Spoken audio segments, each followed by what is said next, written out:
everybody, Clay Pike, Jupiter Farmer, and today we got a little bit of a problem. We're going to show you what neglect looks like when you don't, address things accordingly. So we had some hellacious rain here last couple evenings, well, last night in particular, and I went ahead last weekend and put some Velcros on the tomato plants. But as you can see, I didn't Velcro all of them. And this is what happens, guys, when you don't Velcro them. They do lay down. Let me see if I can take this guy and stick it back here. And it's covered with dirt. I got some Velcro in my pocket. This is the Velcro, what it looks like. So all you really need to do is, let me see if I can steady this in between my knees here, is take this Velcro, prevent this from happening, and just tie it up. It's that easy. And I like to leave a nice big gap here so that you can allow that plant to fill that. It will. I have some on the other side there, the diameter is a good 3/4 of an inch. So anyway, as you can see, a lot of rain. You can see right here where the water line came up. Over here, it flooded. So I wouldn't say a total disaster, but not good. So also when you build your rows up, you want to kind of crest them like this over, because what happens is, if you allow them to pocket up, I'll show you over here, if they're flat or if they're pocketed in the middle, you'll end up having an accumulation of water, and then the dam will break and you'll have erosion like that right there. And that takes your fertilizer and everything with it. So another point I'd like to make, if you mulch around your plant, which I don't, it'll keep it from getting all this dirt on the leaves, which makes it real tough on the plant, photosynthesis wise. I mean, it's not going to be transpiring as much photosynthesis. Anyway, as you can see here, these squash underneath some of these leaves, the rain pounds so hard it bounces back up and basically will coat the underside of these leaves, a lot. I mean, not good. But, Mother Nature has a way of figuring this out. Over here, everything else is looking pretty good. Over here, been having a real hard time with the beets. They've been getting beat down by either the irrigation or the heavy rain that we've been having. But I did want to show you guys, I made a video, I haven't posted, maybe I'll post it up in conjunction with this.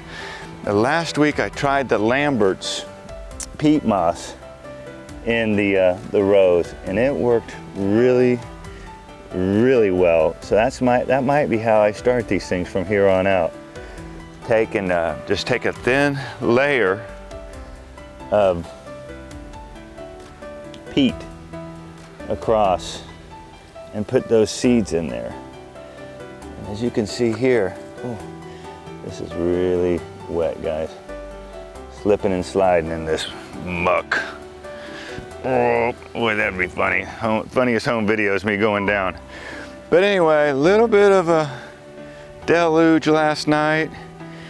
I'm telling you, this was from here, where the high water mark is, to here, as you can see, there's probably a good 6 or 8 inches of water in between these rows, which everything fared pretty well. I can't complain.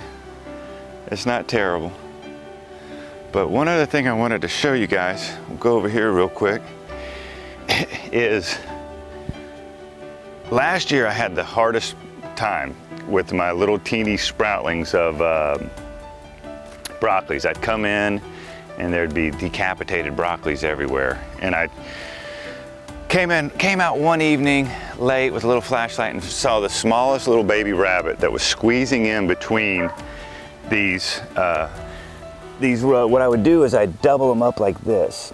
And I doubled them up and I said, there's no way a rabbit can get in between here. But I'll be damned if that baby rabbit wasn't able to get in between some of these smaller ones. So last year, I went ahead and bought some of this wire right here. But it doesn't work too well if you leave your gate cracked about that much. And that's what I did. And as a result, down here, I didn't have any broccoli over here, but I had the kale. And I'll be damned, I'm just glad that's all that happened.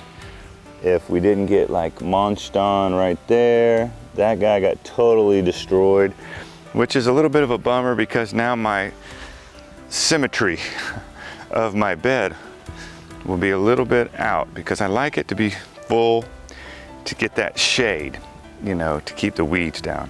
They're gonna make it. They're just gonna be a little slower because they don't have as much photosynthesis as these guys do because of the rabbit. That dirty little rabbit. But anyway, they're looking good. Everything else is looking good. So what I gotta do now is come in here, and this is what I did initially down low. So now we're gonna have to go up a little higher, put some more Velcros, tighten this up. They're getting to the point now where we can't neglect it. Oh my goodness. This is mushy.